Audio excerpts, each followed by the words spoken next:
really, really proud of the team. Gutsy team win. I think first for our seniors, our guys that played their last game in here, always super, super important to us to send those guys out on the right note, and very proud that the team was able to come together and get that done. Really proud of the response just of our football team, after the loss last week, and then had a we'll say interesting week of practice. Had a couple of disruptions that the guys handled. Again, coming off a loss, kind of all that, you could have kind of said poor me and let it pile on and not been ready to play against a really good football team, and that wasn't the case. Our guys really took a disjointed week and handled it extremely well. So proud of that. And yeah, just a complete team win. I mean, it took all sides. Defensively, our pressure was relentless all day. The physicality was apparent. We did a great job on third down. I think we faced a lot of fourth downs. I know we can be a little bit better there. Want to finish better, but obviously the defense was incredibly impactful, including maybe one of the single biggest play of the game, the Redman fumble return for a touchdown right before half. So fantastic there. Special teams, I thought our punt team was phenomenal. Michael Turk was elite, and we did a pretty nice job of covering. That's a lot of error under some of those punts, and especially the Trayvon West tackle there on the last punt. I thought if the Redmond was the biggest play of the game, that was the second biggest play of the game. Fantastic there. Offensively, obviously ran the ball pretty decent on the day. I thought there were some really, really positive things there. Throw game was not very sharp. Had close on a lot of accounts, close on a lot of throws. Just didn't execute very good in the throw game. Just kind of top to bottom. Wasn't near sharp there, obviously, as we need to be. And then obviously the third down offense, I think, is the thing that stands out. One of the biggest differences in our opportunity to separate and play more consistent and stay on the field for more than 53 plays. You got to do better than go 1 of 10 on third down. So, but in the end, man, it's win number 10. That's a darn good football team. And we all know we've been in a lot of battles against those guys, and that's a darn good football team that we just beat. And so excited to get our 10th win. I'm excited to also, I would say, I know I say this at the end of each year we've had the opportunity to do it, but to be able to go through our home slate undefeated. We take a lot of pride in playing here. We think we play in one of the great stadiums and great venues in the country, and it's very important for us to protect that. So to be able to get through our home schedule here this year and win them all is a very, very important thing for us and something we're proud of. Okay, let's start with Ron Aber. Yeah, Lincoln, wanted to start off by asking about the pressure that y'all brought up front. You mentioned that big play, Jalen's touchdown return, but really all day, what do you feel like was behind that? The differences, whether it's the plan going in or what y'all were able to do today against Brock Purdy and the Cyclones? Yeah, we got some penetration. Obviously, we're able to have flushed him out quite a bit. And I think the biggest thing I saw was we finished a lot of the plays. I mean, we finished very physically. I mean, a couple of the fumbles, a couple of the hits on their guys. We got a couple pretty big shots on Brock. And so I think just the pressure, but just our physicality, I think really, really showed up. And I was excited about the phicality I saw on the football field. Our guys played very, very, very physical. And we knew, again, they're a tough team. They're a big team, experienced teams. When, we had something that was emphasized throughout the week, and the guys obviously did a great job taking to it. And speaking of that, just real quick, what'd you think of the hit that Perry on laid there in the second quarter? I was glad it wasn't me. I imagine that was a shot. No, it was. I mean, those are some of the momentum plays, man, that just get you going. Crowd was going crazy at that point. It was a big time play. It was just pursuit to the football and just an elite physical finish. Appreciate it, Lincoln. Mm-hmm. John Shin.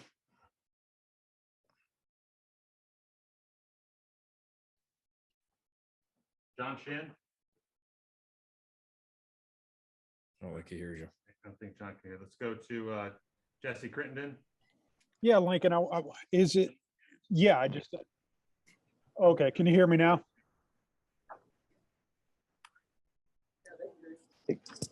Go ahead, Jesse. Hey, Lincoln, I appreciate your time. You kind of mentioned this a little bit ago, but you guys obviously were able to establish the run game and when it was kind of a struggle for you guys last week. Just what did you see from last week to this week, and what do you think was kind of behind you guys being able to establish the run today? We called it a little bit more. Guys played, I thought, pretty physical, had movement the majority of the day. Obviously got the big one there from Caleb, right off the top, which was was obviously an important play to kind of get us off to a good start. And yeah, I thought the backs ran hard, saw things pretty well. And again, they that's a good group to run it on too. They don't make run game very easy. They're very unique with their fits and a lot of really good players up there. So I was proud. It was obviously, especially the second half, and we got some momentum. I thought the drive, I think we ended up missing the field goal, but we had that right before the second half. We got some momentum. Started running it well. I thought maybe warmed down a little bit there, and yeah, we're able to carry that some into the second half. So that was important, and it always is against these guys. I mean, they're just so difficult. Again, they play their scheme so well that if you don't run it some, you're going to be sitting there throwing against drop 8 coverages all day, and it requires a lot of precision. And then today was a day where we were not as precise at times as we needed to be in a throw game. And so, but to be able to run it, yeah, it was obviously one of the differentiating factors in the game. I mean, the rushing battle, us over 200 and them, I'm seeing 51. I mean, that probably the difference in the game. Appreciate it, Lincoln. All right, John Shin, can you hear? I think he's off. Let's go to Barry Trammell. Yeah, Lincoln. First of all, the distractions you talked about, or the disruptions you talked about, what was that all about? Yeah, we had the flu kind of made its way through our football team, and yeah, we had Monday, Tuesday, Wednesday, Thursday, pretty significant. I mean, probably we had a couple days of COVID in fall camp where we might have had a few more guys out, but not many. I mean, we were 20 plus a couple of those days as far as players that were out. So we had to shift and kind of make do a little bit. So again, give the kids a lot of credit because it was a disjointed week. I was going to ask you about Caleb. He seemed reluctant to run even after the long touchdown run. When nothing was open, he'd still sit in the pocket. What's with his? Is that something that's legit, or is that just something he's supposed to do? What's going on there? I think just trying to be patient, give guys chances to work in routes, and that's a double-edged sword with an athletic guy like that. And you want them to be aggressive at times, but sometimes you get guys like that and they get too run happy and just want to take off, and that sometimes is not the answer as well. So it's kind of his first time going against a scheme like this. He'll learn from it. And again, there's, I think, already off the top of my head, several things I could have done better to put him and the offense in better positions. So he'll learn and grow. I do like the fact that he's trying to be patient and trying to see things and let things develop and give guys opportunities down the field. Am I going to be able to pull back the film and say, yeah, maybe here or there would have been a good time to take off? Sure. But he'll grasp that more as we go on. I like the fact right now that his patience is there. And I think it's a key thing for a young guy. One last question. The 75-yard run, was that a run pass option or was that a straight scramble? Run pass option. John Hoover. Yeah, Lincoln, wanted to follow up with you about the flu. How did you manage that breakout as a coach? You said you did some adjusting, and then that's a perfect opportunity for guys to come back from a loss and say, well, it's just not our year. Yep. How did they bounce back from that? Yeah, no, you're right. I mean, if they would have listened to a lot of people on the outside, we probably wouldn't have, and they didn't. So now they did a great job. Yeah, it was like I said, Monday, Tuesday, Wednesday. We had and Thursday. I mean, we had to basically totally change our practice schedule. We didn't have enough guys, near enough guys to be able to practice the way we're used to practicing. As far as, I mean, it hit offense, defense, and special teams. One day we had an entire position group basically wiped out, which was interesting, a pretty significant position group. it hits your scout teams. I mean, it hits everything. It impedes your ability to do full speed work.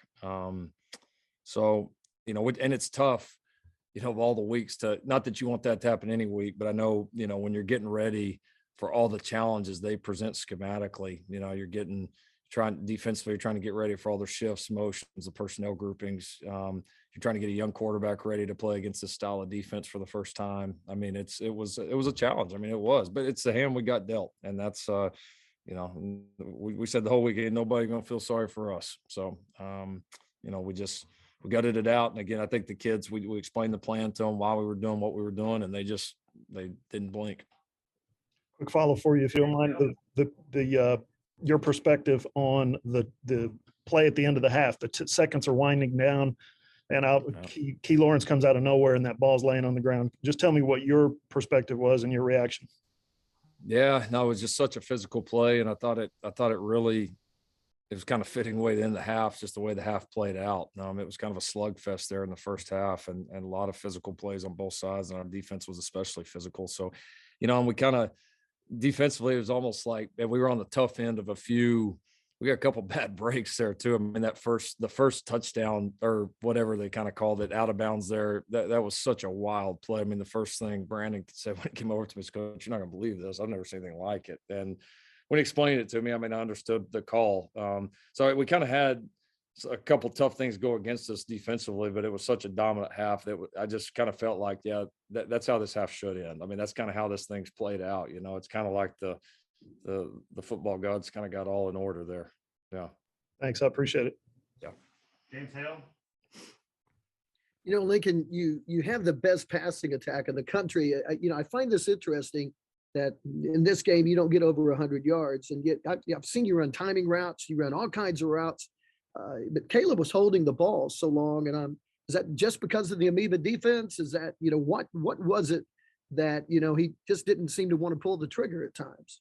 Yeah. I mean, they force you into some things. I mean, that's, again, it's just, I mean, football can be a complicated game, but it can also be a simple game. When they sit there and drop 8 and you've got 5 guys out there, I mean, that's going to happen some. Now, were there some things that we could have thrown earlier? Was there some things I could have done better? Absolutely. I mean, you got to get some opportunities to get the ball out of your hands. And when the things are there, you got to go. Like that's the thing. We had a few today that it's there, but if you wait just a split second, it closes up. And that's just the nature of playing against a group like this. And especially them, just because everybody tries to emulate that defense. Nobody does it as good as them. Nobody. And even watching the film coming in, they've played well. I mean, they've been a top defense all year. And even the times where they've given up plays, man, it's been just by, the windows are tight and it's been by an inch. And we had a couple shots tomorrow. We had a couple other, the Hazelwood play down there in the end zone. We had opportunities in the throw game. We didn't make as many of them as we needed to. And you got to be just a little bit sharper against them, and you got to pull the trigger. And again, there's some things from a design standpoint that areas that I can do better as well. So he'll grow from it. He'll learn. Next time we get in a game like that against a group like that, we'll be ready. Thanks, Lincoln. Brandon Drum. Yeah, Lincoln, can you talk about Jalen Redman and just his overall play today? And I guess even going back to last week and what he does for the defensive line, personnel wise for you guys, I guess how the offenses, attack you. Do they attack you guys differently when he's in the game?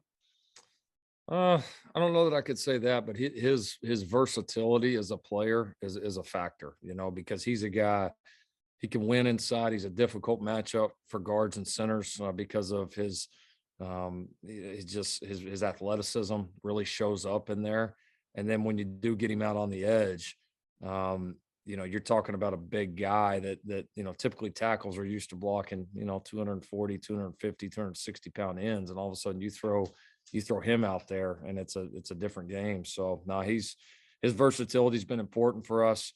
We're at our best up front when we're getting pressure from different areas. It's not just one guy here and there. And so now he's it's been good to see him kind of have a stretch of some healthy ball. And typically in his career, when he's been healthy for a stretch of time, his impact gets bigger and bigger and bigger. He gets better and better and better. So certainly saw that today.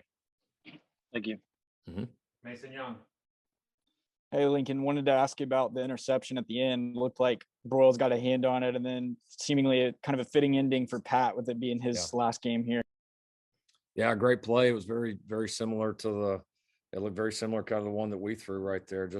We stretched out, got a hand on it. What an awesome play. It was cool to see Pat, senior, there finish it off like that. And again, it was, I think, fitting for our defense to be able to go out there and finish that thing. I mean, they, played well all day, kind of caused a lot of havoc all day. So you love seeing guys like that, kind of be able to have those great memories to take along with them. James. Lincoln, it looked like it was a great day for your offensive line, or a pretty good day. I mean, you get the 209 rushing, but Caleb had time to throw, he wasn't harassed. Wasn't it a good day for your offensive line? I thought the line played well. I thought they did. We were pretty clean in the run game the majority of the day. Like you said, pretty clean pockets for the most part. Had a couple things here and there were a couple times that we got beat. 9 beat us a couple times. But not much. No, I think our line was certainly the strength of the offense today. Yeah, thanks, Lincoln. Okay, back to Barry for the last one. Yeah, Lincoln, you guys did a great job on Kolar until the last possession, and then all of a sudden he looked like Kobe Bryant or somebody. Nobody could stop him. What happened in those last 2 possessions where just Kolar down the field? Yeah, they got some big body matchups on us a couple times. We busted a zone coverage, I think, on one of the fourth down, maybe, that he cut the ball over the middle. I think that was him. I'm trying to remember off the top of my head. I'm pretty sure it was. Yeah, we busted one zone, had a couple times in man that they just made competitive throws and catches. And that's the big body like him is tough, man. They do a good job using them. Obviously throw those guys the ball a bunch, especially when they got down there and kind of got in hurry up mode. And and then I think the other thing that makes them tough is, with Hutchinson on the outside, they have some legitimate threats outside. So it's, do you want to play one-on-one there? Or do you want to give some help and then play those tight ends one-on-one? And that's kind of what their skill position guys, that's the position they put you in. And so they did a nice job, made a couple of competitive plays. Again, other than the zone coverage, most of them we were there. But your safeties, your nickels, your guys like that, you've got to stay in the frame of the body and not give guys like that any space to operate, because they are, when the ball gets there, if you're not in great position, they're the big body, the length shows up. And so when we defended them well, we were kind of in the body and really closed the space. And when we didn't, he made plays. Last question. You guys are 10-1, and you've played now at least 7 close games and 5 or 6 that went literally to the last 20 seconds. In some ways, it's a disappointing year the way you've played, but in some ways, it's remarkable that you're 10-1. What's your secret in the close games?